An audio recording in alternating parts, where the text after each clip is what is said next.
네, 계속해서 26번 보도록 하겠습니다. 26번 보면 우리가 낯익은 분들이 등장을 하네요. 바로 1,000원짜리와 5,000원권에 등장해 있는 위인 두 분이 계시는군요.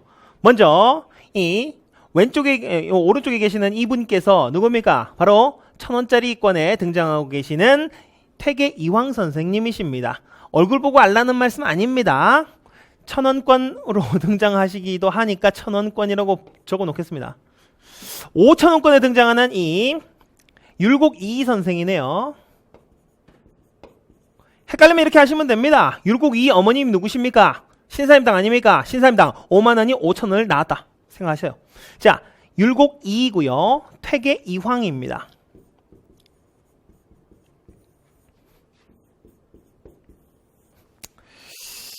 1,000원짜리 뒷면에 보면요, 도산서원이 그려져 있습니다. 도산서원. 그리고 5,000원권, 지금은 5,000원권 뒤에 어머니 신사임당의 작품이 그려져 있는데요.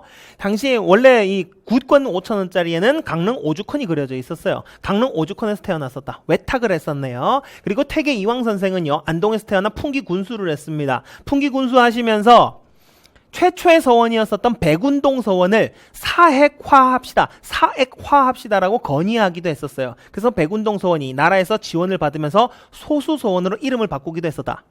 자, 그리고 그의 학문적 성향이 이 일본 성리학에까지 영향을 미쳤었던 동방의 주자라고 했었던 중국에서 주희가 있다면 우리나라는 이황이 있다. 동방의 주자, 대학자, 학문적 깊이가 엄청나셨던 퇴계 이황 선생입니다. 학문적 깊이가 높다. 이렇게 생각해 두세요. 학문적 깊이가 높았다. 반면 율곡 이이 선생은요. 율곡 이이 선생은 수미법과 같은 제도를 마련하기 위해서 노력을 했었습니다. 그러니까 실용적이에요. 활용을 잘하셨던 분이에요. 그래서 나중에 실학에도 영향을 미쳤었다. 수미법 그리고 일본 놈들이 쳐들어올 수도 있기 때문에 10만 명의 군대를 기르자. 10만 양병설 같은 이런 제도를 마련하기 위해 노력하셨던 분이 바로 율곡 이이 선생이네요. 두 분을 비교 당연히 해야 됩니다. 두 분을. 퇴계 이황 선생은 이기론에서 이 이황 선생은 학문적 깊이가 깊었다. 그래서 근본주의자입니다. 주리론이라고 하는 근본 원리를 중시했었다. 그리고 율곡 이이 선생은요, 기의 활용을 중시했었다. 기원은 우리 물어보지는 않습니다. 우리 중국 과정에서. 도덕적인, 관념적인 도덕 세계를 중시했었고, 이 율곡 이이께서는요, 경험 세계까지도 실질적으로도 활용을 하기 위해서 노력을 했었다. 그리고 퇴계 이황 선생은 동방의 주자, 일본 성리학에 영향을 미쳤었더라. 그리고 그의 저서들 살펴봐야 됩니다. 먼저, 학문적 깊이가 깊기 때문에 어떻게 할 수 있느냐. 군주의 자세를 그림으로 풀어가지고 설명을 했었다. 성학 군주의 자세를 10도 그림으로써 그려서 풀었을 수 있었더라. 그림. 자, 이거 보세요. 여러분. 필기할 때도요. 그냥 내용만 장황하게 쭉 적는 사람들이 하수입니다. 도식화를 잘 해낸다라는 것은 그만큼 학문적인 깊이가 깊은 사람일수록 할 수 있는 거예요. 퇴계 이황 선생은 성학 10도라고 하는 그림으로써 유교 윤리를 퍼뜨리기 위해서 노력을 했었더라. 성학 10도. 그다음에 율곡 이이 선생은요, 실용적인 사람이었었기 때문에 성학 집요, 집이라는 것은 집대성입니다. 잘 모아놨다라는 거지요. 그 다음 경몽요결이라는 책을 통해서 몽자가 무지몽매한 어린이에요. 어린이. 아동 도서였었던 이 경몽요결을 짓기도 했어요. 왜요? 자기도 생각했겠죠. 내가 왜 이렇게 똑똑하지? 외탁을 했잖아요. 오죽헌에서 외탁. 어린 시절에 교육을 잘 받아서 내가 이렇게 잘 컸구나. 그러니까 아동 교육, 이 경몽요결, 그리고 성학 집요, 집대성, 몸 잘 활용을 했었던 분. 학문적 깊이가 깊다 보니까 도식화해서 군주의 자세를 이야기했었던 분. 자, 성학 10도 답이 바로 나왔네요. 그림. 학문적 깊이가 깊었다. 퇴계 이황 선생. 강화학파를 형성했었던 사람은 이제 정제두라고 조선 후기에 등장했었던 양명학자입니다. 정제두. 그 다음에 백운동 서원이 사액을 청원했었던 인물이 아까 누구라 그랬었죠? 이황 선생이었었죠. 백운동 서원이 나라에서 돈을 지원해줘야 됩니다. 풍기 지역이 있었어요, 이게. 그래서 군수가 이걸 건의하니까 나라에서 인정을 해주었더라. 그래서 소수서원이 됩니다. 소수서원. 만권당에서 원의 학자들과 교류하여 만권당이라는 것은 고려 말에 등장했었던 성리학 수용기구에 원나라에 설치했었던 성리학 연구기관입니다. 그러니까 이 두 분과는 관계가 전혀 없죠. 그리고 북벌 운동을 주도했었던 인물은 아까 전에 등장했었던 예송 논쟁 때 등장했었던 송시열이라는 인물입니다.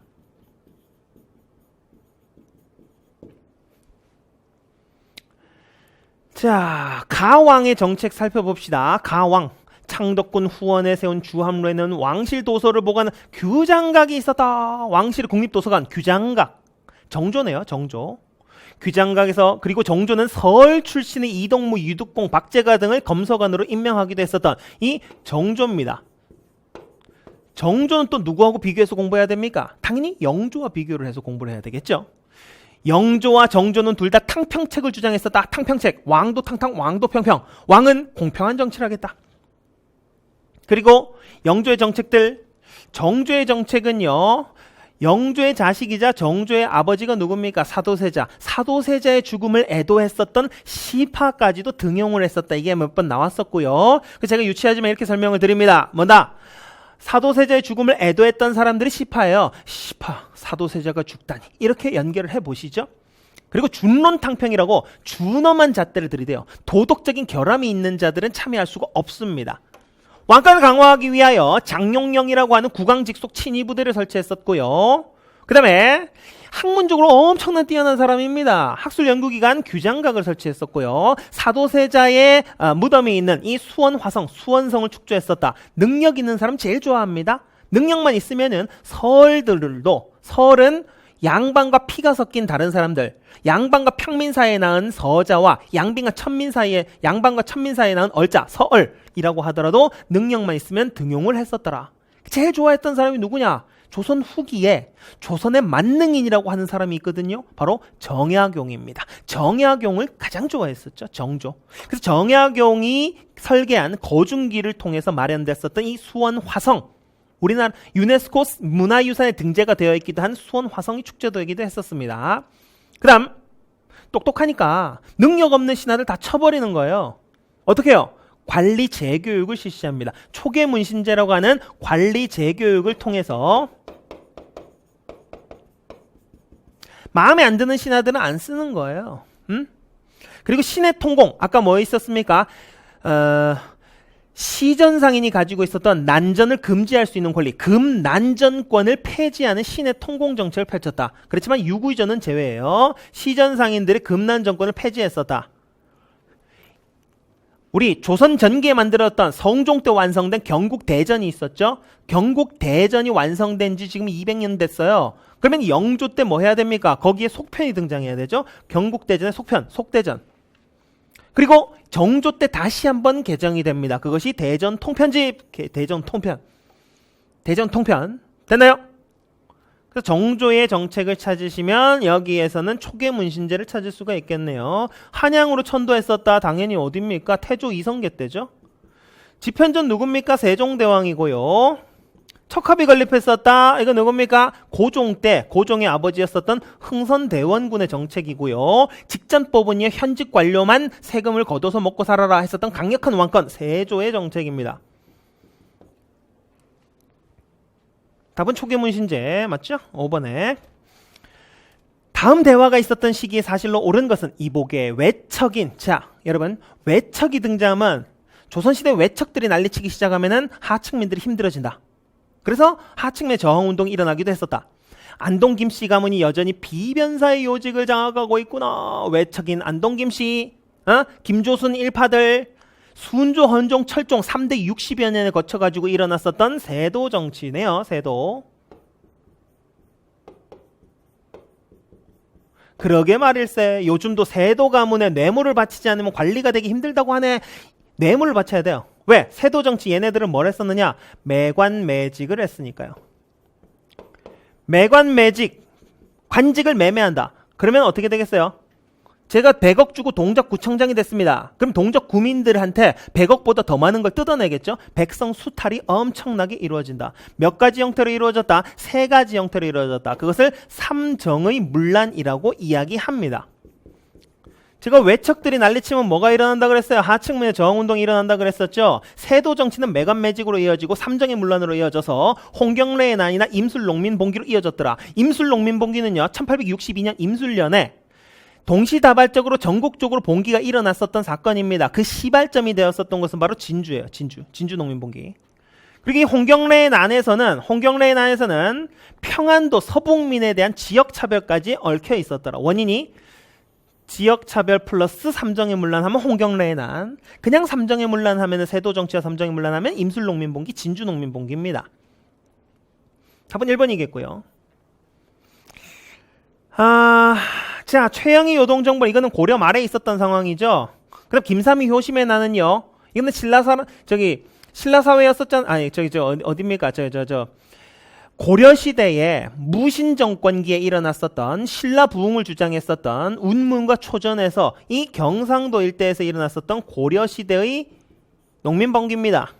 그럼 사림이 동인과 서인으로 나눠졌었다. 이거는 이조전령과 관련되어 있는 내용이고요. 임꺽정의 난이 있었다. 조선 전기 때, 명종 때도 외척들이 난리를 칩니다. 대윤과 소윤이라 그래서 이건 이제 조선 전기에 있었던 사건이고요. 요 삼정의 문란 조선 후기 때는 임술농민봉기와 홍경래의 난이 있었습니다. 가에 들어갈 인물을 한번 살펴보죠. 의산 문답집을 보겠습니다. 문답이 뭐예요? 문답. 의산이 천체라는 뜻인데 문답을 봅시다. 문답은요, 묻고 답하는 거 Q&A예요. Q&A. 왜 Q&A 작성하시는지 아세요? 여러분? 똑같은 질문 계속 나올 때 짜증나고 귀찮으니까 Q&A 작성하는 겁니다. 그냥. 응? 왜 짜증났을까요? 이 홍대용이라는 인물이 천체관측의 대가였었는데 이 사람이 어떤 획기적인 주장을 했었냐면 지구는 둥글다. 지구 구형설. 그리고 지구는 움직인다. 응? 그리고 우주는 무한하다. 이런 얘기들을 했어요. 지구가 둥글고 움직인대요. 그러면 조선시대에 그 사람들이 뭐라고 얘기했겠어요? 야, 안 움직이네. 이렇게 했겠죠? 지구가 둥글면 내가 어떻게 서 있냐? 이딴 소리 했을 거예요. 그래서 거기에 대해서 Q&A, 문답집을 작성해가지고 보여주기 시작을 했었다. 어리석은 사람이 이제 질문을 합니다. 그러면은, 일식을 본 적이 있는가? 월식을 본 적이 있는가? 달이 사라질 때 어떻게 사라지는 것인가? 그러면 둥글다가 초승달로 된다. 그 모습이 뭐와 관련이 있다는 거예요? 지구도 둥글고 달도 둥글고 둘 다 움직이는데 이것이 서로 겹칠 때 흐려졌다가 안 겹치면은 보름달로 나타난다. 이런 것들을 설명해 놓은 문답집, 의산 문답. 지전설, 천체관측, 혼천이 제작했었고 화이론적 세계관을 비판했었던 이 홍대용입니다. 그래서 홍대용을 공부할 때 이렇게 하시면 돼요. 왠지 지구가 돌고 있을 것 같아요. 홍대용 됐나요? 지구가 돈다. 천체관측. 홍대용에 대한 설명이고요. 그리고 홍대용은 참고로 중상학파입니다. 중상학파, 상공업을 중시했었던 중상학파. 자, 안양은요, 우리나라의 성리학을 최초로 도입했었던 고려 말의 유학자가 바로 안양입니다. 그 다음에 박제가라는 인물도 중상학파로서 상공업을 중시했었고 술의 선박, 화폐 사용을 중시했으며 소비를 장려했었던 인물, 정몽주 고려의 충신 이방원에게 죽음을 당한, 그 다음에 정도전은 조선의 설계자 이방원에게 죽었네요. 자, 중농학파, 중상학파는 반드시 나옵니다. 한 문제 혹은 두 문제가 나와요. 보통 한 문제, 많이 나오면 두 문제 나오니까요. 반드시 공부를 하시기 바랍니다. 요 내용에서 다 돌고 돕니다. 의산 문답이 뭐라고요? 문답 Q&A, 천체 관련된. 30번. 조선 후기 미술 작품인 가에 대해서 알려줄래? 국립중앙박물관에 있어 추사 김정희 작품 하나밖에 안 봤습니다. 추사체 글씨체하고요. 그림 뭡니까? 바로 세한도, 늘 푸른 소나무를 이야기해놨었던 김정희의 자존심. 제주도 유배되었을 때 책을 보내준 제자 이상적에 대한 고마움, 오랫동안 서로 잊지 말자라고 했었던 인장을 통해서 그림을 그린 추사의 마음을 보여주고 있더라. 이거 뭐예요? 세한도. 우리는 외롭게 이렇게 서 있지만 절대 변하지 않는다라는 것을 보여줬었던 조선 후기의 선배의 기계를 보여줬었던 이 세한도입니다. 김정희의 세한도 플러스 추사체라고 하는 추사 김정희의 남성적인 글씨체가 있어요. 추사체 이 두 가지 알아두시고요. 몽유도원도는 몽유병 생각해야 되겠죠. 세종의 셋째였었던 안평대군이 꿈속에서 논일던 것을 이 안견이 그림으로 그려놨었던 몽유도원도, 지금 일본 델리박물관에 소장되고 있는 점점 흐려지고 있는 그림입니다. 조선 전기 인왕제색도 인왕산과 금강산을 그렸다. 이것은 우리나라 산이죠. 그래서 이거는 꿈속산이고, 조선전기 이거는 진짜 경치를 보고 그린 진경산수화예요. 겸재정선의 진경산수화, 금강산, 금강전도, 인왕제색도, 인왕산을 그림으로 그렸었다. 조선 후기입니다. 조선전기, 조선후기, 조선후기. 그리고 조선전기 15세기에 강해안의 고사관수도, 자연 속에 있는 인물의 내면 세계를 섬세하게 표현했다라는 평가를 받는 작품. 그 다음에 영통동구도는요, 강세황이라는 인물이 김홍도의 스승입니다. 이 인물이 서양화법을 배우기 시작을 했더라. 서양화법을 도입해서 그림 영통동구도입니다. 좀 서양 정물화 기법이 들어가 있다고 하는데 조금은 이질적이에요. 다음 상황이 전개되던 시기의 사실. 요거 참고로 이 5개 그림은요, 다 중요한 거예요. 다 정답으로 나와도 이상하지 않은 작품들입니다. 15세기 조선, 그 다음에 이 조선 전기의 몽유도원도, 이 두 가지가 조선 전기 15세기 작품이고요. 그럼 조선 후기 작품들이 세한도, 인왕제색도, 영통동구도입니다. 31번 봅시다. 다음 상황이 전개되던 시기 사실. 어제 오늘 이틀 사이에 모이는 원납전. 원납전이 뭡니까? 원래 납부하는 거야. 강제기부금이죠. 강제기부금. 경복궁 중건을 위해서 마련했었던 강제기부금이네요. 이거 백성들이 원망을 엄청나게 했었다. 강제기부금. 흥선대군의 개혁 중에서 좀 문제가 되었었던 것이 바로 이 경복궁 중건 사업이었는데요. 경복궁 중건을 위해서 원납전을 징수했었고, 원래 납부하는 거야. 강제기부금. 그 다음 상평통보의 100배 가치에 달하는 당백전을 발행해가지고 물가가 엄청나게 올랐더라. 흥선대원군의 패착, 바로 경복궁 중건입니다. 자, 속대전은 아까 누구였습니까? 경국대전의 속편 개념으로서 영조 때 제작이 되었었고, 사군 육진을 개척하고 현재의 국경선을 완성했었던 세종대왕 때의 일이고요. 강동 6주를 획득했었던 것은 서희의 외교 단판이었었죠.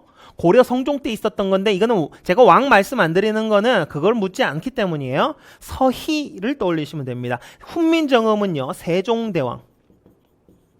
그리고 이게 고종 때 흥선대원군입니다.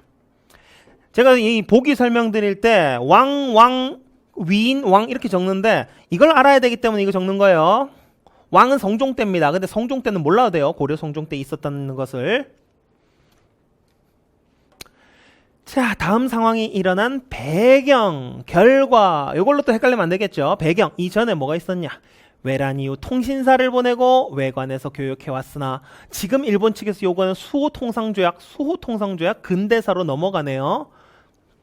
협상을 진행하는 것이 좋습니다. 윤어, 하오니, 한원이 이러한 조정의 뜻을 강화도에 가 있는 접견 대신에게 알려라. 조일 수호조규네요.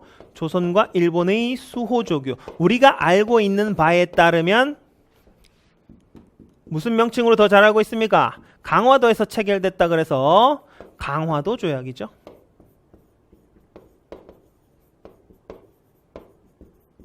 최초의 근대적 조약이자 일본과 맺은 최초의 근대적 조약이자 불평등 조약이었었던 강화도 조약입니다. 일본 놈들은 누구에 의해서 개항을 당했느냐? 미국에 의해서 개항당했어요. 미국의 패턴은요, 페리 제독을 보내가지고 대포를 빵빵 쏩니다. 장사하자. 싫다. 기다려봐. 빵빵빵빵. 이래도 안 할래? 그러면 일본 놈들이 수긍을 하는 이런 형태였어요. 그걸 일본 놈들이 그대로 배워가지고 우리나라에 적용을 했던 거죠. 그래서 우리나라에도 당연히 배를 보내야 되겠죠? 배. 무슨 배를 보냅니까?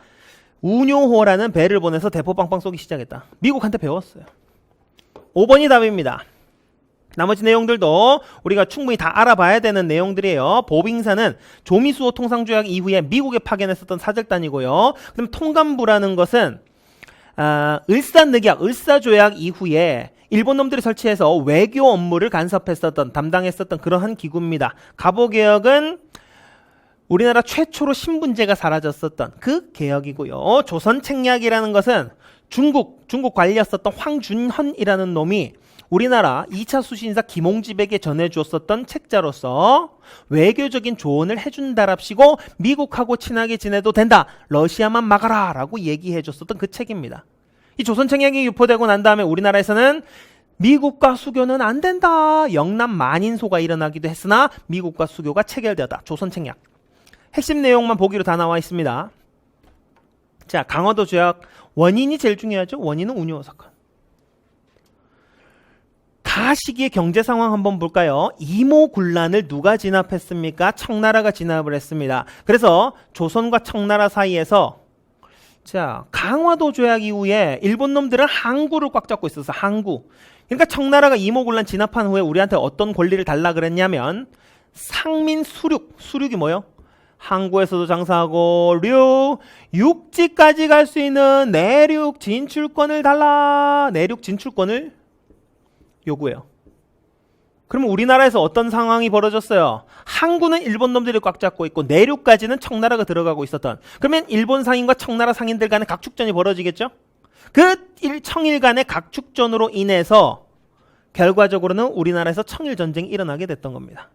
그리고 일본이 승리를 했었고 일본이 시모노세키 조약을 통해서 일본이 청나라로부터 요동반도를 넘겨받기로 약속을 받았었던 그런 조항이죠.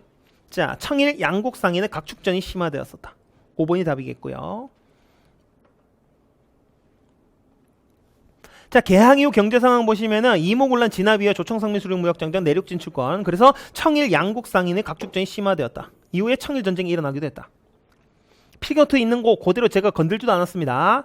모든 문제들이 다 핵심 내용이기 때문에 수업 내용이 다 담겨 있습니다. 여러분들이 그래서 버릴 것들은 버리고 최소한의 강좌, 최소한의 학습으로 여러분들 학습을 합격을 하기 위해서 노력을 하셔야 됩니다. 가에 들어갈 내용 볼까요? 가에 들어갈 내용.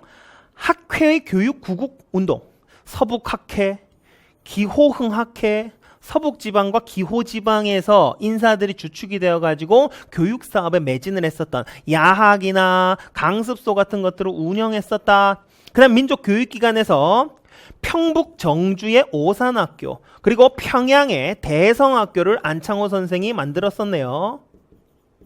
그리고 이 활동이 무슨 활동이냐? 이 신민회 활동이에요. 신민회라는 단체의 활동입니다. 신민회 활동 한번 살펴볼까요? 신민회는요 실력을 길러가지고 최종적으로는 군대를 만들어서 일본과 싸우기 위해서 노력을 했어요. 실력을 양성한 다음에 무장투쟁을 위한 기지까지 만들려고 했었다. 실력이 뭡니까? 똑똑하면 실력이죠. 돈 많으면 실력이죠. 그래서 대성학교, 오산학교를 평북 정주와 이 평양에다 각각 설치를 했었고 태극서관과 출판사, 그다음 자기회사라는 도자기 회사를 만들었었다. 돈 벌고 학생들 양성해서 어떻게 국외에 만주 삼원보에다가 무장투쟁을 위한 기지를 만들기 위해서 노력했었던 그 단체가 바로 신민회라는 단체입니다. 됐나요? 여기 숭실학교, 배제학당, 이화학당 여기는 이제 선교사들과 관련되어 있는 그러한 학교들이고요. 그 다음에 유경공원은 젊은 관리를 육성하기 위해서 만들었었던 우리 공립교육기관입니다. 이거는 선교사와 관련되어 있었고 이화학당까지도 마찬가지로 35번 밑줄근 조약에 대한 저항으로 옳지 않은 것은 이토 히로부미 후작의 강압으로 대궐에서 아는 것이 아는 애 동그라미 항상 치세요. 이것 때문에 실수할 수 있습니다. 자, 그리고 이토 히로부미 후작의 강압으로 대궐에서 회의가 수집되었다. 이토라는 놈의 새끼가 어떤 놈입니까? 우리나라 강점을 하는 그리고 을사늑약 체결에 앞장섰었던 그 인물이죠. 그리고 나서 우리나라 외교 업무를 담당했었던 초대 통감부 통감에 임명되었었던 놈이 이놈입니다. 이토. 그래서 안중근 의사께서 북만주 하얼빈에서 저격해버렸었던 그 놈이 바로 이토예요. 대신들은 조약에 찬성할 것을 강요당하였고 그런 다음에 가장 강하게 반대했던 3명의 대신 일본 장교들에 의해 1명씩 끌려나갔다. 일본이 세계에 공표한 것과는 달리 이 조약은 황제가 결코 서명하지 않았다. 이 조약은 을사조약인데 조약은 대등관계를 이야기할 수 있어서 늑약이라는 표현을 많이 쓰기도 합니다. 을사조약, 을사늑약. 이 내용에서 뭘 박탈당했다? 외교권을 박탈당했다. 그러면 우리 생각해 보세요. 외교권이 없는 나라가 나라입니까? 그렇기 때문에 외교권을 박탈당했기 때문에 사실상의 나라 망한 거나 다름없어요. 사실상의 망국이나 다름없었다. 그래서 엄청난 저항들이 있었습니다. 고종은 나는 여기 서명한 적 없다. 네덜란드 헤이그에다가 특사를 파견합니다. 이준, 이상설, 이휘종. 그래서 부당함을 알렸었고 외국인 영어 교사 헐버트를 미국에다가 파견했어요. 유경공원 영어 교사였었던. 그다음에 이재명이라는 인물은 이완용 저격을 시도했었다가 칼을 3번을 찔렀는데 이완용이 살아났었죠. 약관의 이재명이 그 재판장에서 과감히 외쳤었던 한마디가 있었죠. 재판장이 너 어린 놈이 혼자서 할 일 없고 공범이 누구냐 했을 때 이재명 선생께서 내 공범은 2천만 조선동포요 어디 다 잡아가 보시오 했었던 그 패기 이재명 선생. 그리고 을사늑약에 서명했었던 5명의 그 이완용을 비롯한 그 을사오적들을 암살하기 위해서 나철이 자신회라고 하는 을사오적 암살단을 조직하기도 했었고 민영화는 민씨를 대표해서 정부 관료를 대신을 대표해서 자결을 했었으며 장지연이 황성신문에다가 시일야 방송대곡이라는 항일 논설을 싣기도 했었어요. 오호라 개돼지만도 못한 소위 정부 대신이라는 작자들이 나라를 팔아먹었다. 그리고 을사늑약 이후에 을사의병이 일어났었다. 그 대표적인 을사의병 최익현 선생과 최익현 선생은 참고로 대마도로 끌려가서서 물 한 모금 마시지 않고 그곳에서 저항하시다가 돌아가셨다. 그리고 태백산 호랑이 신돌석 장군도 이때 등장을 했었고요. 그럼 답이 뭡니까? 나철 등이 올사오적 암살도 자신에게 맞고요. 민영환 조병세 등 자결 맞고요. 고종의 헤이그 특사 파견 맞고요. 최익현 신돌석 등의 의병이 을사의병을 일으켰고 이만손이 주도하여 영남 만인손은 아까 간단히 설명드렸었는데 이 조선의 외교적인 책략에 대한 조언집, 조선 책략이 유포되자 이게 미국과 친하게 지내라는 거거든요. 미국과 수교는 아니대요. 양키 고호미오 하면서 영남 지역이 만여 명이 상소를 올린 사건. 사람 이름 한번 외우고 넘어갑시다. 영남 만인소를 일으켰던 사람은 이만손이다. 이만손. 자, 밑줄근 그에 해당하는 인물로 옳은 것을 한번 봅시다. 서울역에 가면 바쁜 발걸음을 잠시 멈추고 주변을 둘러보세요. 100년 전 이곳에서 신임 총독 사이토 마코토에게 조선의 3대 총독입니다. 3대 총독 사이토 마코토에게 폭탄을 던진 이가 있었습니다. 그의 나이는 65세. 지금은 65세가 많은 나이는 아니지만 당시는 대한노인단, 대한노인동맹에 가입을 할 수 있는 그 노인 연령입니다. 이분이 사이토 마코토가 총독 부임하는 날에 폭탄을 던져버렸어요. 1919년 9월 2일은 청년보다 빛났던 노독립운동가의 의거 100주년이 되던 날이다. 바로 강우구 열사를 이야기하네요. 대한노인동맹의 강우규 선생. 자, 한 명 죽인 것이 뭐가 의미가 크다는 것이요? 그것이 아니에요. 그것이 누군가에게선 저항 정신을 불러일으키고 누군가에게는 씨앗이 되어서 자라올라서 그 저항의 투지가 계속해서 퍼져나가게 되더라. 제가 강우규 선생을 설명할 때는 항상 여기서부터 시작합니다. 1차 한일협약 때 고문 정치를 시행하는데요. 외교 고문 스티븐스라는 놈을 파견합니다. 이 외교 고문 스티븐스가 미국 놈인데요. 미국 놈 이 외교 고문 스티븐스가 우리나라에서 친일 행적을 하다가 미국으로 건너갑니다. 그리고 미국에서 계속해서 일본을 찬양하고 조선을 무시하고 조선을 고마워해야 된다 이런 글들을 막 실기 시작하는 거예요. 그래서 당시에 우리 한인사회가 형성되어 있었는데 그 한인사회에서 스티븐스를 항의 방문을 합니다. 누가요? 바로 장인환 선생과 전명훈 열사가 찾아가게 됩니다. 먼저 전명훈 선생이 이제 스티븐스를 꾸짖다가 둘이 싸움이 붙습니다. 그때 뒤늦게 발견했었던 장인환 선생이 총으로 스티븐스를 저격했었던 스티븐스 사살 사건이 있었죠. 장인환 선생에 의한. 이게 단순히 한 명을 죽인 것이 아니에요. 이러한 것들이 울림이 되어서 나는 장인환 선생을 존경한다 하셨던 분이 바로 누구냐? 안중근 선생이. 안중근 선생. 이 안중근 의거에 영향을 미칩니다. 그리고 평소 안중근 선생을 존경하고 있었던 이 강우규 선생이 조선의 3대 총독 사이코 마코토의 부임식 날 폭탄을 던져버렸었던 대한노인동맹의 그 활동을 찾아볼 수 있더라. 그래서 누군가에게 계속 이렇게 연결되어서 결국에는 이러한 울림들이 더 많은 청년들에게, 더 많은 군인들에게 이제 쏟아져 들어갔기 때문에 한국 광복군이라는 광복 활동, 이 독립전쟁까지도 이어갈 수 있었던 것 아닌가 합니다. 그래서 이 세 분을 같이 알아두시기 바랍니다. 대한노인동맹 강우규 선생입니다. 안중근 선생 보셨죠? 장인환 선생, 안중근 선생, 강우규 선생 같이 알아두시고요. 나석주, 이분은 강점기 때 동양척식 주식회사에 폭탄 투척하셨던 의열단 단원이었었고요. 김익상 선생은 조선 총독부에 폭탄 투척하셨던 단원이셨고, 이봉창 선생은 한인 애국단 출신으로 일왕 마차에다가 폭탄을 투척하셨던 그런 분들입니다. 이분들도 강점기 때 다 살펴봐야 되는 그런 분들이에요. 일어난 순서들 한번 봅시다. 서재필이 귀국하여 독립신문을 창간하였다. 독립신문. 독립협회 활동이네요. 사실은 신문부터 만들어지고 독립협회가 만들어졌습니다. 그리고 독립협회에서 독립문을 건설했었고요. 독립협회 활동. 고종이 대한제국 수립을 선포하였다. 고종이 지금 원래 어디가 있었냐면 아관 파천으로 러시아 공사관에 가 있었어요. 근데 독립협회가 계속 돌아와 하니까 돌아왔던 겁니다. 응? 그리고 관민공동회에서 헌의육조를 발표하였었다. 관민공동회는 관과 민이 하나가 돼서 일으켰었던 그런 연설회입니다.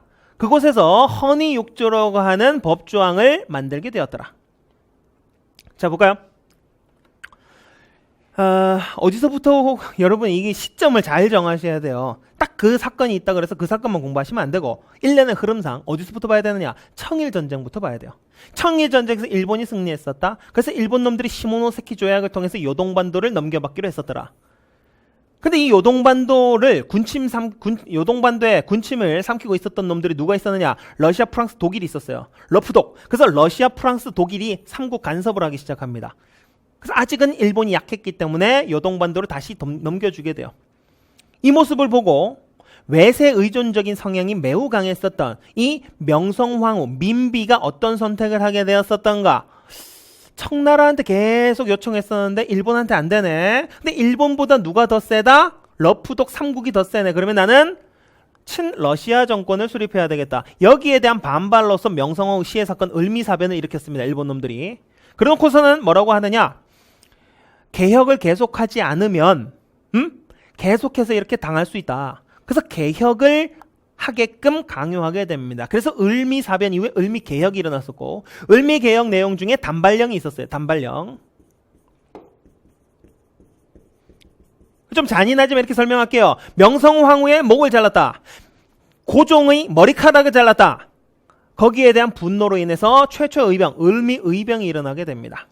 이제 혼자 남은 인물이 누굽니까? 바로 고종이죠. 그럼 고종은 신변의 위협을 느꼈기 때문에 러시아 공사관으로 피신을 하는 아관 파천을 단행하게 됩니다. 그리고 아관 파천 이후에 우리가 러시아한테 의탁을 하고 있으니까 당연히 이권을 많이 뺏기겠죠. 러시아한테 금광도 뺏기고 탄광도 뺏기고 나무까지도 벌목을 해가고 심지어 벌목한 나무를 보관해 놓는다고 절용도라는 섬을 내놓으래요. 부산 영도 그 섬을 내놓으라는 요구까지도 하게 됐었던 러시아. 그러니까 우리나라에서는 어떤 움직임들이 있습니까? 고종이 돌아와야 된다. 러시아 공사관에서 돌아와야지 안 뜯긴다. 라고 독립협회에서 엄청 얘기를 하게 되죠. 응? 자, 독립신문이 창간되고 독립협회 활동이 일어났었고 독립협회 활동은 만민공동회 그리고 이곳에서 헌의육조가 발표가 됩니다. 헌의육조. 그리고 돌아왔었던 고종이 환궁 이후에 대한제국을 선포하고 광무개혁을 추진하게 되었더라. 됐습니까? 이 독립협회 활동이에요. 독립신문 창간했었고 독립협회 활동이 있었고 그리고 고종이 돌아와서 대한제국을 선포했었더라.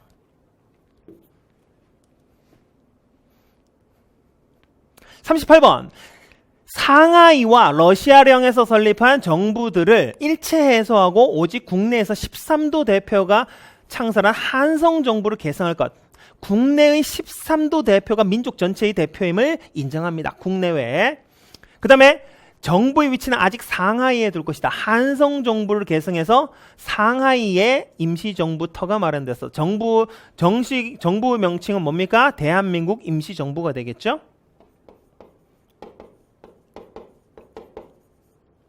대한은 크다라는 뜻이에요. 근데 대한제국을 이었다라는 의미도 일부 내포하고 있고요.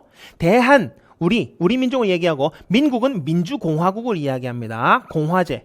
그리고 대한민국의 임시정부가 마련되었다. 봅시다.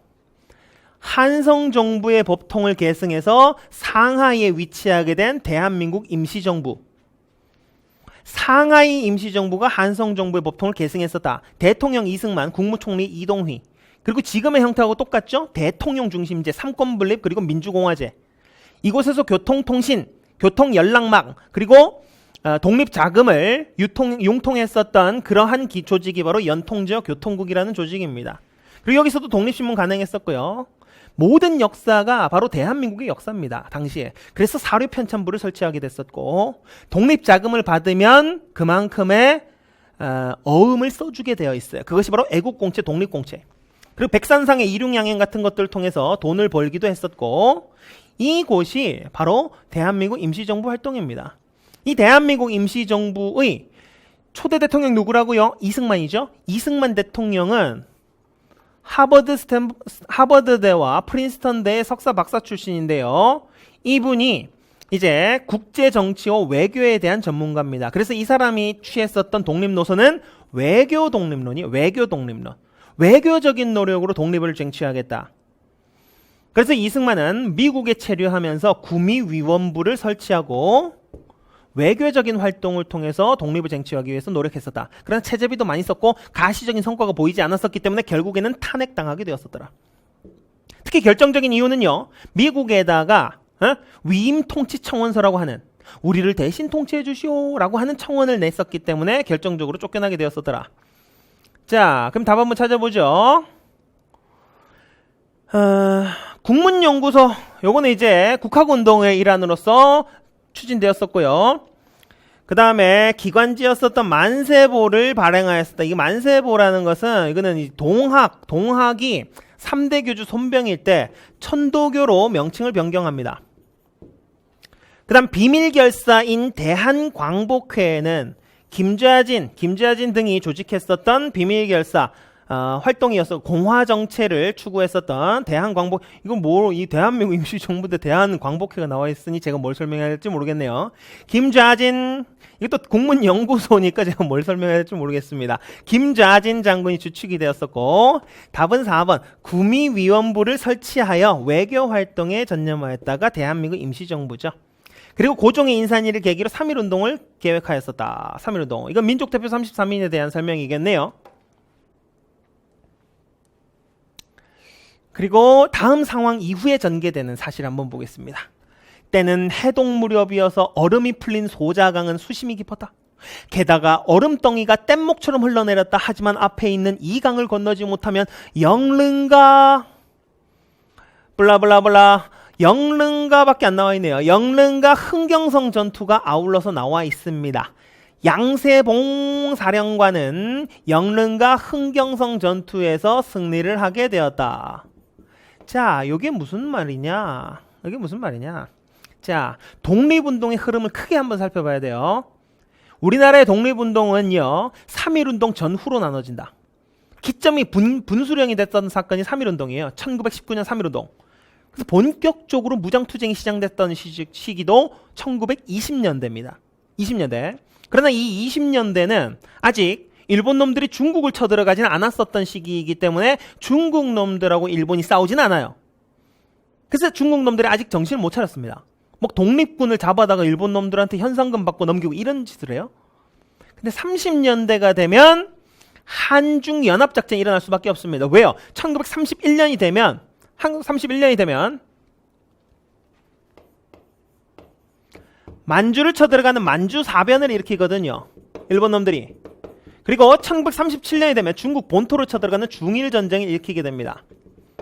그 전쟁의 규모가 보다 확대가 되더라. 이렇게 되니까 중국 놈들도 정신 차리는 거죠. 야, 한중 연합작전 해야 되겠다. 한중 연합작전이 30년대 대거 일어나게 됩니다.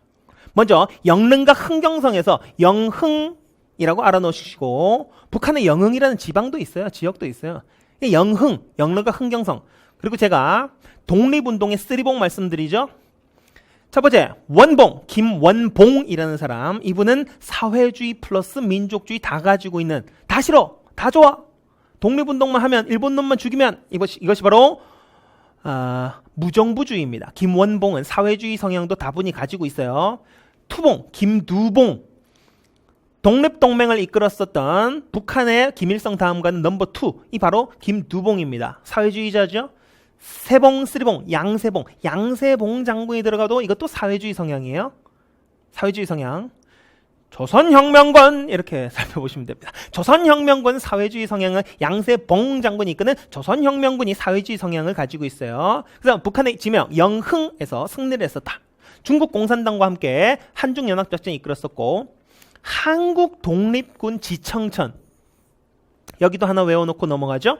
한국 독립군 총사령관 지청천, 한국 광복군 총사령관 지청천. 이 지청천이라는 인물이 이끌었었던 한국 독립군과 한국 광복군, 이들은 수많은 전투에서 승리를 합니다. 사도하자, 쌍성보, 대전자령, 수수 없이 많은 전쟁에서 승리를 했으나 중국의 배신으로 인해서 좀 위기를 겪었었던 적도 있고요. 그리고 중국 관내에 조직된 최초의 독립부대라고 할 수 있는 바로 조선의용대라는 부대가 등장하게 돼요. 이 조선의용대 안에는 김원봉과 관련되어 있습니다. 김원봉이 아까 뭐라 그랬죠? 원봉, 사회주의도 있고 민족주의도 있고, 이 조선의용대에서 사회주의도 있고 민족주의도 있습니다. 그래서 조선의용대 내에 있었던 사회주의계와 민족주의계가 있어요. 이 사회주의계는 조선의용군으로, 그리고 민족주의계는 임시정부 밑에 있었던 한국광복군으로 들어가게 됩니다. 편입돼요. 그리고 조선의용군이 북한인민군이 되는 거고, 한국광복군이 대한민국 국군이 되는 겁니다. 그러니까 이 조선의용대가 얼마나 중요한 부대입니까? 이곳에서 민족주의와 사회주의가 다 있었다. 사회주의 계열은 이쪽으로, 민족주의 계열은 이쪽으로. 일부는 조선의용군으로, 일부는 한국광복군으로. 이 활동이 30년대 마지막에 등장을 했었더라. 됐습니까? 그래서 조선혁명군, 영릉과 흥경성, 양세봉, 조선혁명군.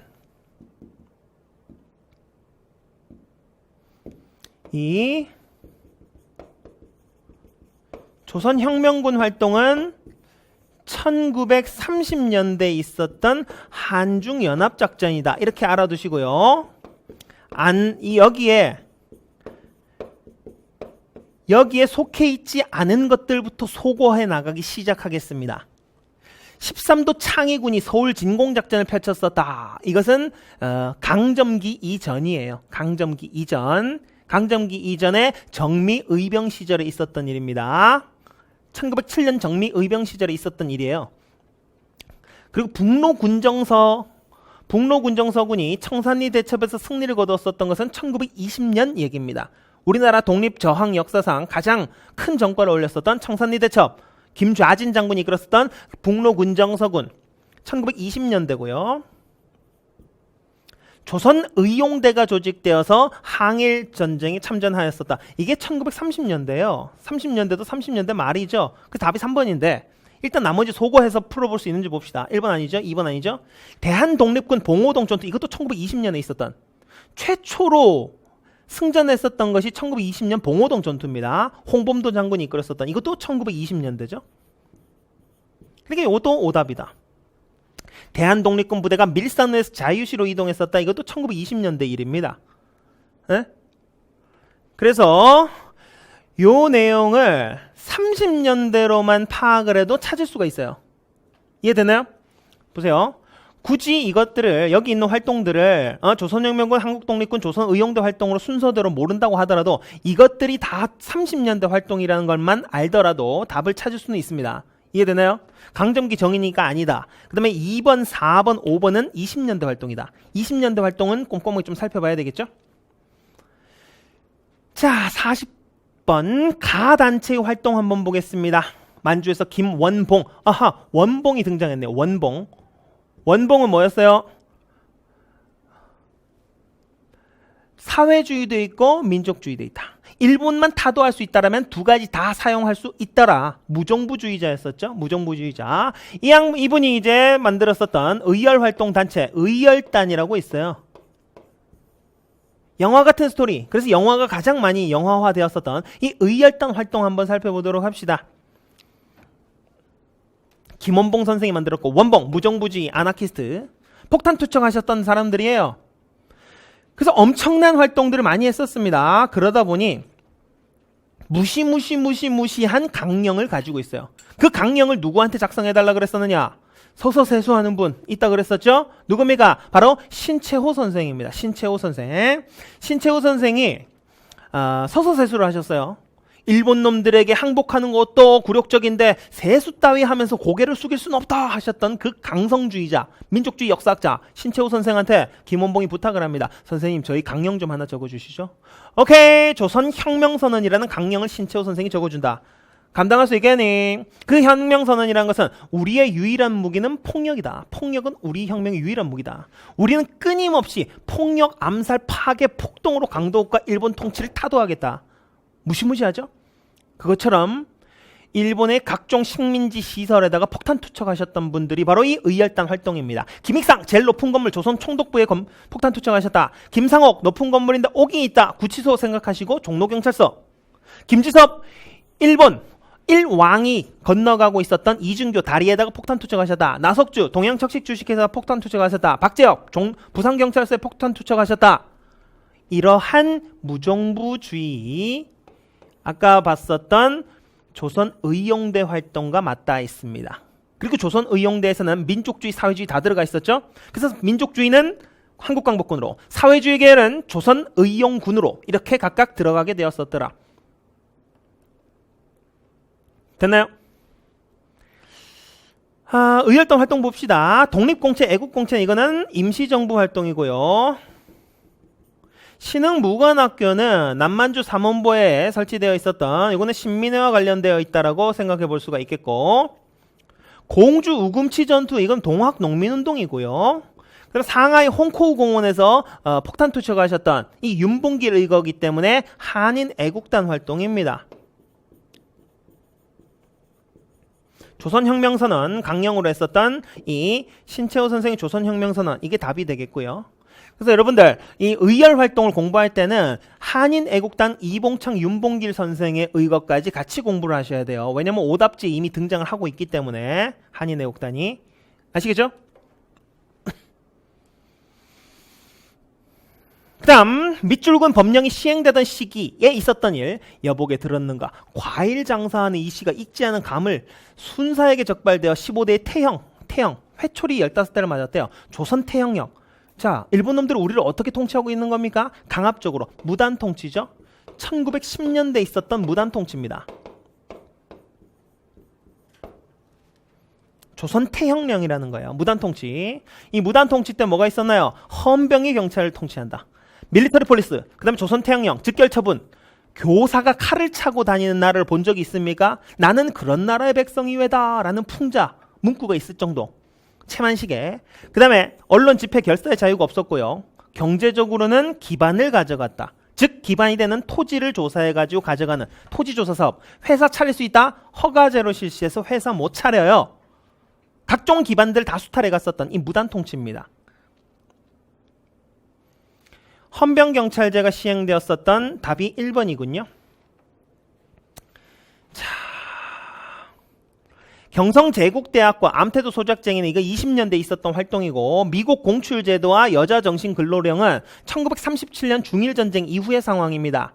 그래서 우리가 1910년대 정책, 1920년대 정책, 1930년, 40년대 정책인데 40년대 정책은 37년을 기준으로 해서 병참 기지화 정책, 그리고 37년 이후의 국가총동원령과 민족말살 정책, 이렇게 구분을 하셔야 됩니다. 10년대, 20년대, 40년대는 37년 기준으로 하나 뒤쪽. 그래서 네 시기로 구분하셔가지고 풀 수 있으셔야 됩니다.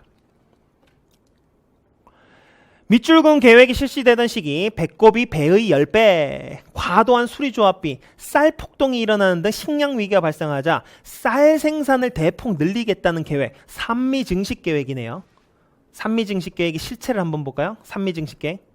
자, 10년대는 뭘 가져갔다? 기반을 가져갔으니까 토지 자체를 가져갔어요. 20년대는 뭘 가져갔다? 산물을 가져갔어요. 산미증식 계획. 이게 뭐냐? 미국 생산을 늘려서 늘린 만큼 가져가겠다는 거예요. 근데 늘어난 거는 맞아요. 증가는 맞지만 목표에는 턱없이 부족합니다. 이만큼 늘어났다고요. 그런데 수탈하는 것은 지들이 원하는 대로 수탈해갔다. 그래서 우리가 세끼 먹던 것을 농사는 조금이라도 잘 됐는데 두 끼 먹게 됐다. 1인당 미국 소비량이 확 줄었습니다.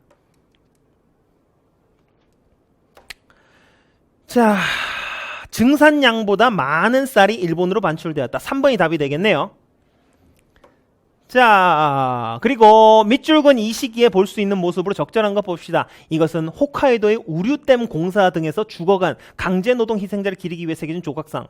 일제는 중일전쟁 이후 1937년 이거 연도 알아야 됩니다. 중일전쟁 이후에 침략전쟁을 확시한 이 시기에 조선인을 포함한 많은 사람들을 전쟁에 동원했었다. 이게 뭐냐? 국가를 모두 동원하겠다. 총동원령이에요.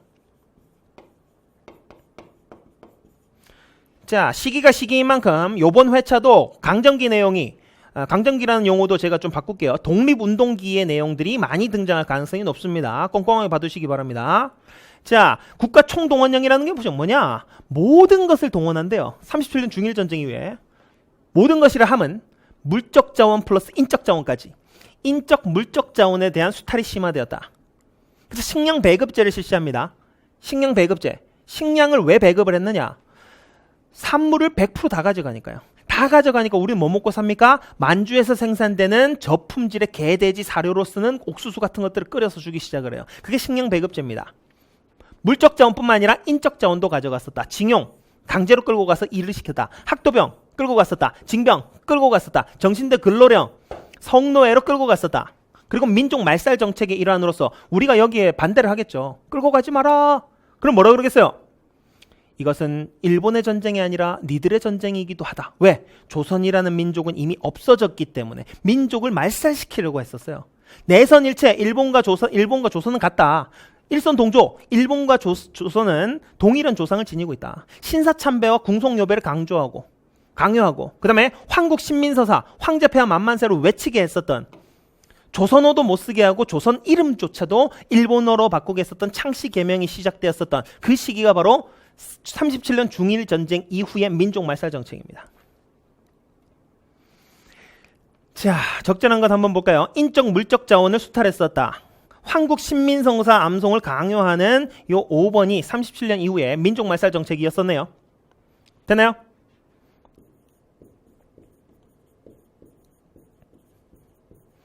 다시 얘기합니다. 강점기의 정책은 10년대, 20년대, 3, 40년대인데 3, 40년대는 37년 중일전쟁을 기점으로 나눠야 된다. 가단체에 대한 설명. 이것은 1928년 2월 15일 창립 1주년을 맞아 신의주 지회 인사들을 촬영한 기념사진이다. 뒤쪽의 벽에 이 단체 강령이 붙어있다. 우리는 정치적, 경제적 각성을 촉진한다.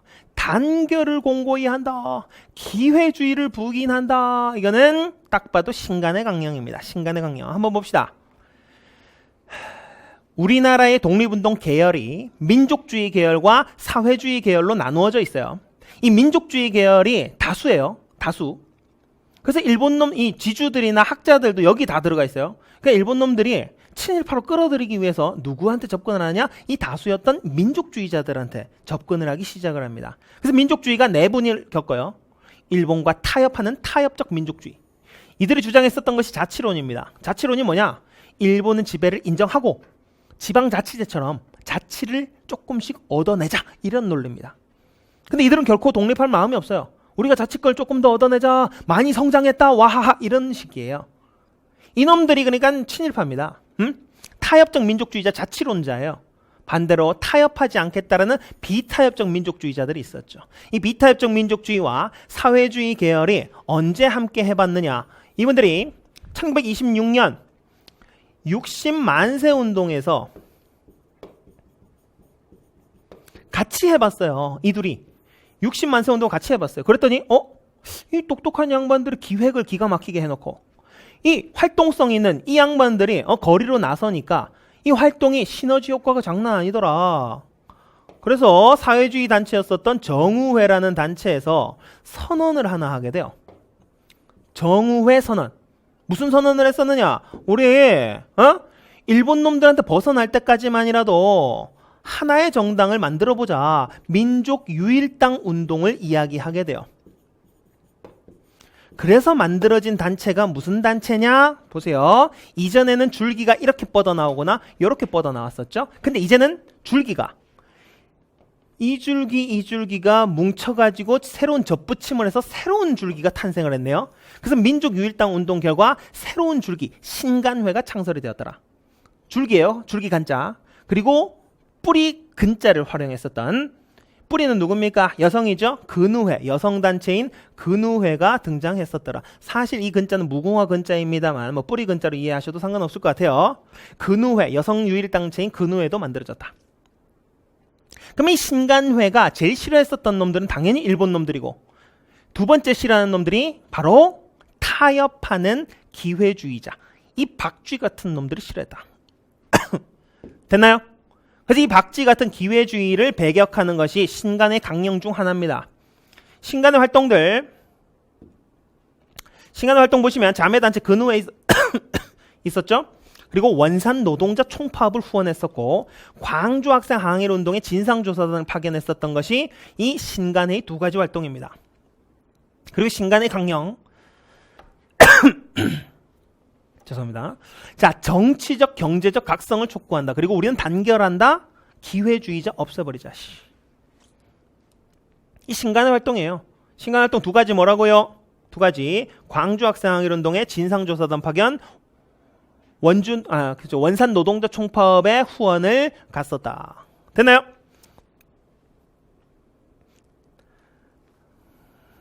자, 백오인 사건으로 해체된 단체는 이 신민회를 이야기합니다. 신민회.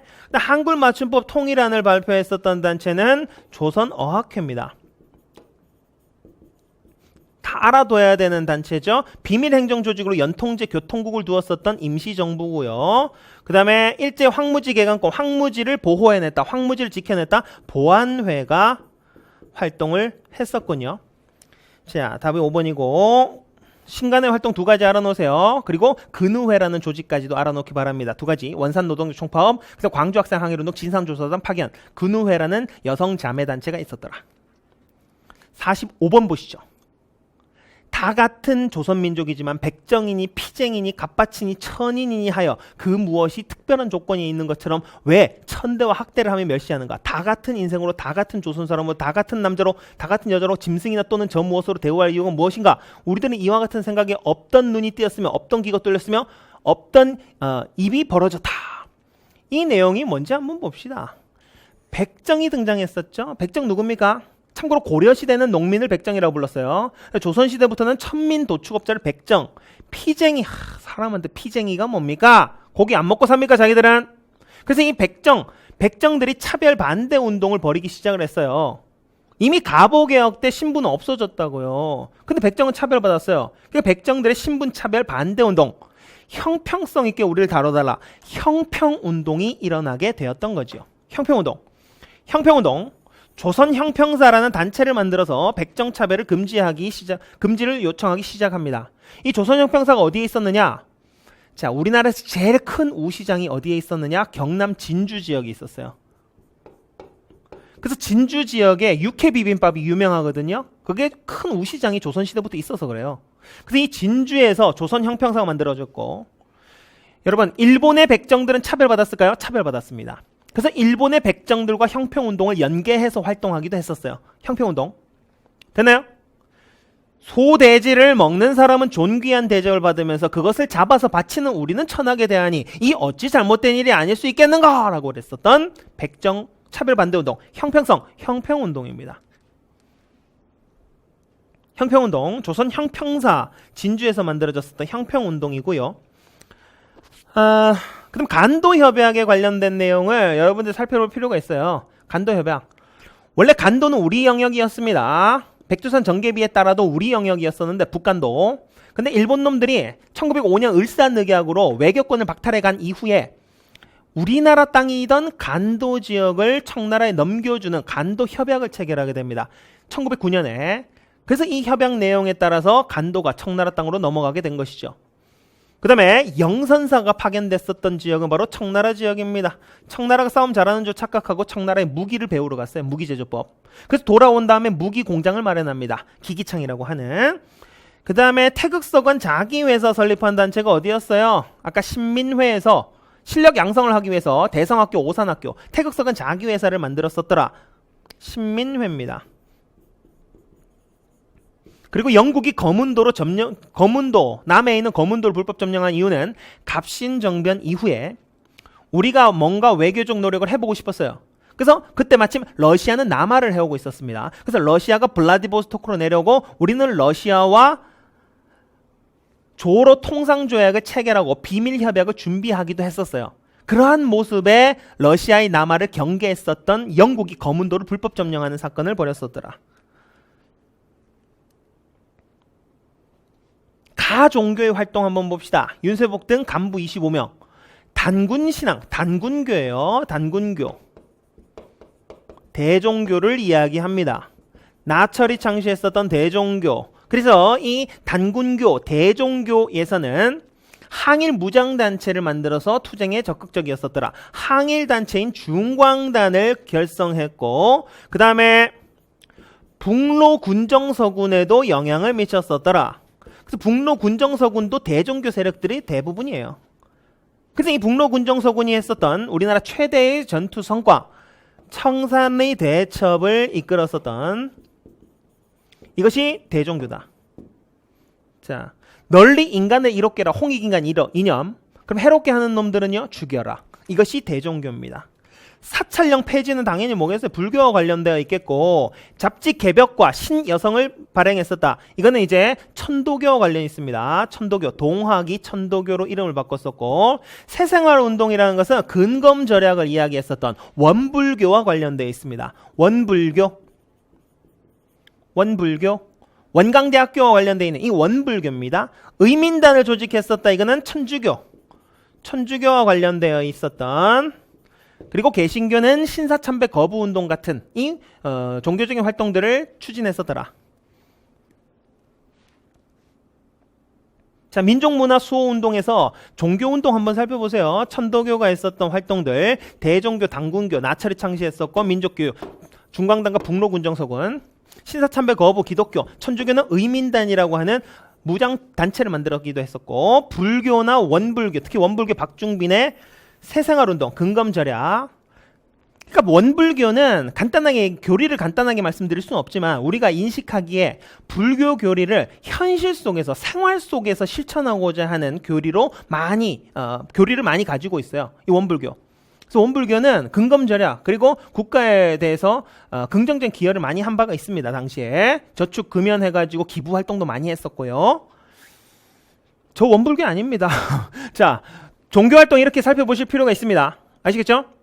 그리고 불교와 유교는 아무래도 고려 조선 불교하고 유교 국가 아닙니까? 그래서 불교와 유교가 타락하지 말고 새로운 역할을 하자. 불교에서는 불교 유신론이 나왔었고 유교에서는 유교 구신론이 나왔습니다. 그러니까 신론이라고 나오면 새로운 역할을 하자. 유교 불교가.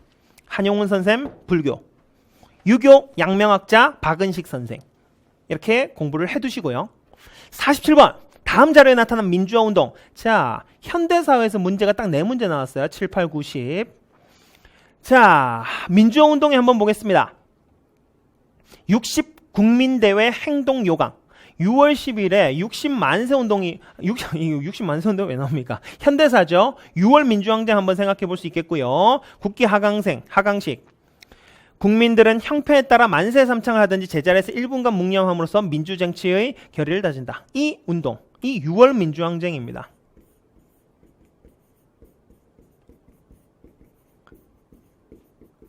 자, 전두환, 신군부, 요새도 망언을 일삼고 있는 그 신군부 전두환 정권 때 일어났었던 전국적인 민주화 운동이 있었죠. 그것이 바로 1980년 신군부가 등장하자마자 일어났었던 5.18 광주 민주화 운동이 있었고요. 그 다음에 임기 마지막에 있었던 1987년 6월 민주항쟁이 있었습니다. 5.18 광주 민주화 운동은 신군부 퇴진을 이야기했었고 6월 민주화 운동은 선거로서 심판해주겠다. 직선제 개헌을 추구했었던 그런 사실들을 한번 생각해 볼 수가 있습니다. 5.18 민주화 운동에서 신군부 퇴진을 이야기했었고 반전두환입니다. 반전두환, 신군부 퇴진. 그 다음에 6월 민주항쟁에서 직선제를 요구했었고 그 직선제 요구하는 그 상황 속에서 박정철 고문치사 사건도 있었고요. 정부에서 뭐라고 짓거렸습니까? 4.13 호헌 조치라 그래서 나는 헌법의 간접선거라고 나와 있기 때문에 헌법을 수호하겠다라는 헛소리를 하죠. 4.13 호헌 조치, 헌법을 수호하겠다. 그리고 연대생 이한열의 죽음, 그 이후에 6.29 선언을 통해서 직선제로 변화를 꾀하게 됐었다. 그래서 5공화국 이후에 6공화국 시스템이 지금까지 이어지고 있습니다. 5년 단임제, 직선제와 5년 단임제. 독재 트라우마가 엄청나죠? 그래서 5년 한 번밖에 못합니다. 전 세계적으로 대통령제를 유지하고 있는 나라에서 5년 한 번 딱 하는 나라가 없어요, 거의.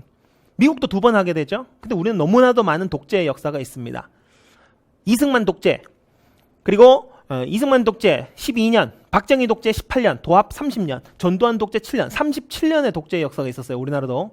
아프리카 독재 국가들 넘부럽지 않습니다. 그렇기 때문에 이러한 단임제로서 지금까지 유지가 되고 있더라. 봅시다. 삼선 개헌이라고 하는 것은 이 박정희 정부 때 있었던 거예요. 박정희 정부 때 60년대 박정희 정부와 70년대 박정희 정부를 나눠서 공부해야 되거든요. 60년대까지는 투표를 받아봤어요. 그래도 70년대부터는 투표 받지 않습니다. 그리고 60년대 2번 해먹었기 때문에 1969년에 삼선 개헌을 단행하게 돼요.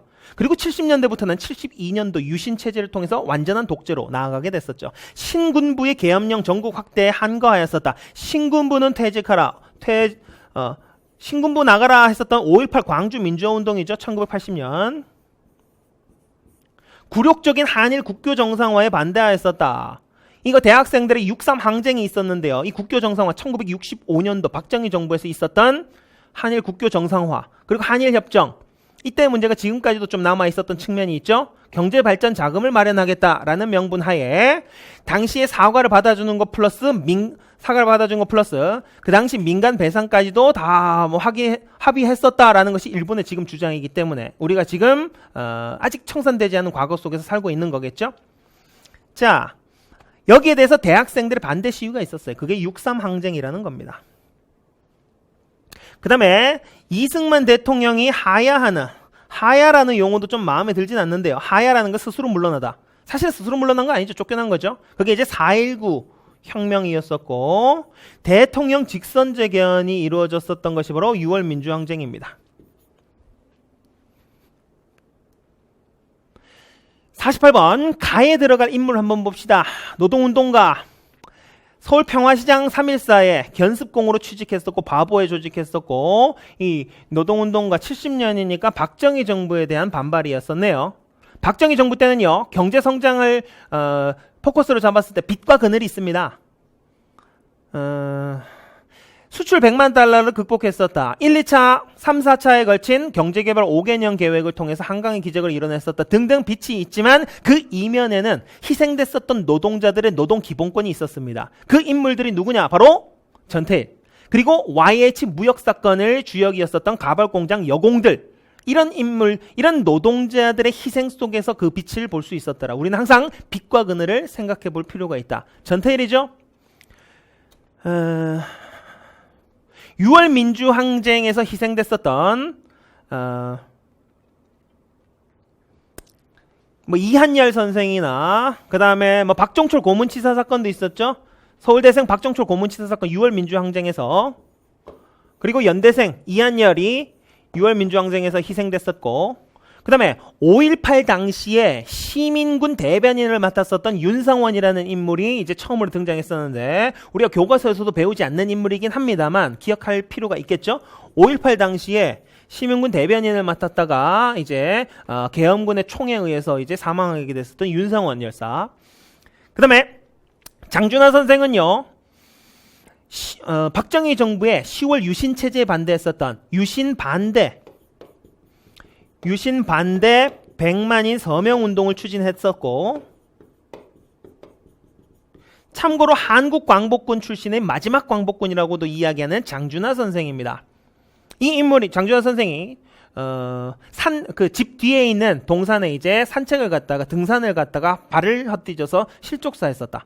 유족들은 타살이라고 주장했었지만 유야무야 묻혔었고, 그 시신이 묻혀있는 곳에 비가 억수같이 쏟아졌습니다. 그래서 그 시신이 파헤쳐지고 그 유골이 드러났는데, 유골을 옮기려고 봤더니 머리에 두개골에 이제 움푹 파여 있었던 그 상처가 보였더라. 그래서 타살로서 지금 추정되고 있는 장준하의 죽음.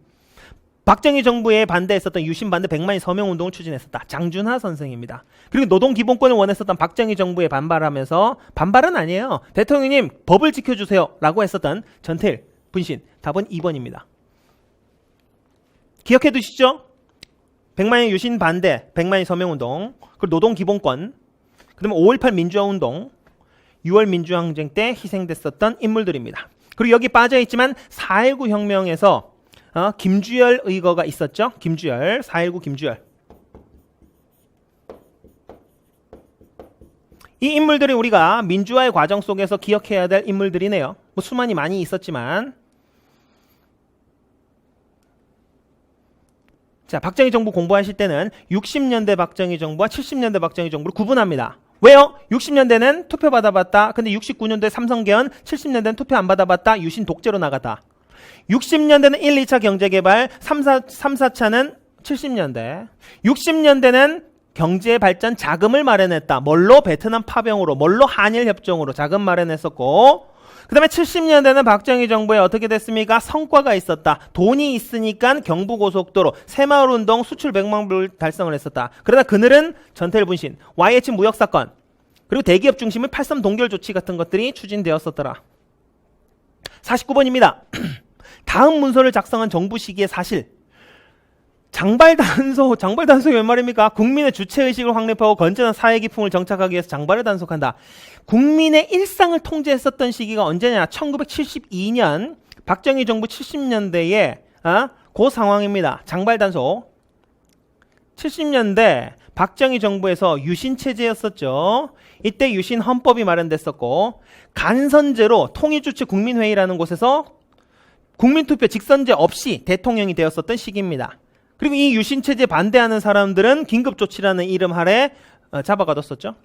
대학생들이 무단으로 수업을 빠지면 경찰서 와서 조사받아야 돼요. 너 데모했지? 이런 식으로. 그 시기, 국민의 일상을 통제했었던 시기가 바로 박정희 정부 70년대입니다. 어떤 식으로 일상을 통제했었느냐? 두발 단속, 장발 단속, 미니스커트 제한, 금지곡이 쏟아져 나왔고요. 그러한 시기가 70년대에 이어졌더라. 박정희 정부. 긴급조치죠? 긴급조치. 70년대 박정희 정부 유신체제와 긴급조치. 1번이 답이고요. 88 올림픽은 누굽니까? 돈이 있어야 준비를 합니다. 준비는 언제 했겠어요? 그러면 우리가 경기 호황이었었던 3조 호황이었었던 전두환 정부 때 88 올림픽 준비 다 하고, 노태우 정부 때 88 올림픽이 열립니다. 노태우. 그 다음에 우리가 3번 같은 경우는 답이 되기가 힘들고요. 처음 등장하는 지문입니다. 금융실명제, 부동산실명제가 전격 시행되었었다. YS 김영삼 때였었죠. 그 다음에 국민생활기초보장법도 이것도 등장하지 않았었던 지문이고요. 우리가 알아둬야 될 내용이 1번, 2번, 4번 내용이네요. 자, 마지막 문제 한번 살펴볼까요? 50번. 현대사회에서 등장하는 것들은 주제가 4가지입니다. 3가지 플러스 알파예요. 첫 번째는 민주주의, 민주화 과정. 두 번째는 경제정책. 세 번째는 통일정책. 네 번째는 스포츠, 프로스포츠. 프로스포츠, 프로야구, 이게 전두환 때 출범했었다. 88 올림픽 하면은 노태우 정부. 2002년 한일 월드컵 하면 김대중 정부. 이런 식으로 살펴보시면 됩니다. 자, 통일 노력 볼게요. 고르바초프 대통령은 이번 정상회담에서 한국과 소련의 상호 협력을 약속하고 매우 평화롭다. 한국과 소련의 정상회담이 열렸다. 이게 뭐냐? 자, 88 올림픽이 언제 열렸다고요?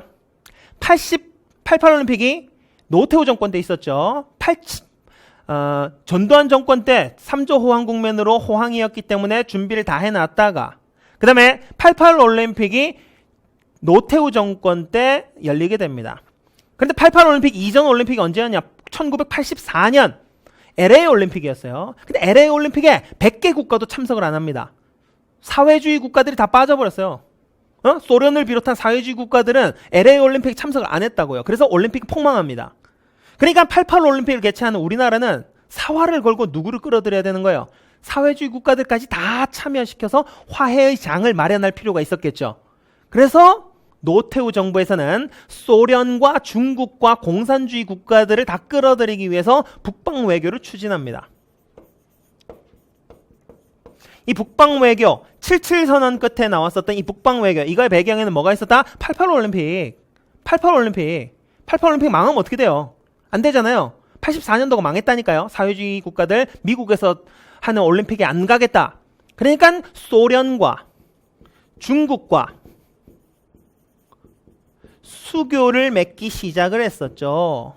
이해됐나요? 88 올림픽 노태우. 그러면 공산주의 국가하고 친하게 지내야 되겠네. 소련, 중국, 수교. 그리고 북한과 관련된 정책들도 많이 있습니다.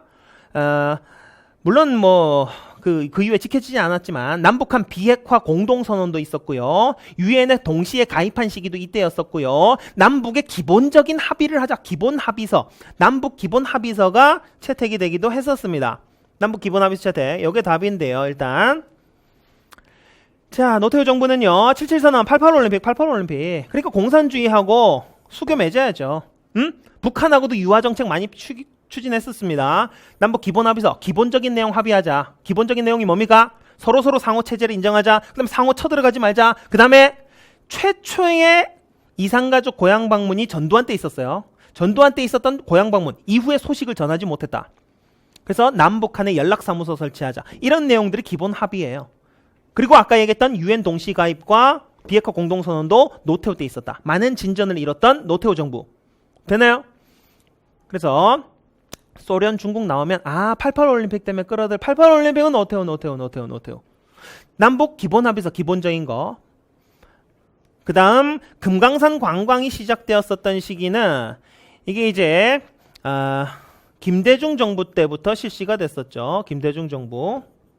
그리고 김대중 정부는 햇볕 정책 추진해서 대화와 경제 협력을 많이 했었고요. 최초의 남북 정상회담이 이루어졌었던 김대중 정부 때 6.15 공동선언까지 우리가 살펴봐야 되겠네요. 금강산 관광. 이것은 2008년 박광자 씨 피살 사건 이후에 지금 중단되고 있었던 이 사업입니다.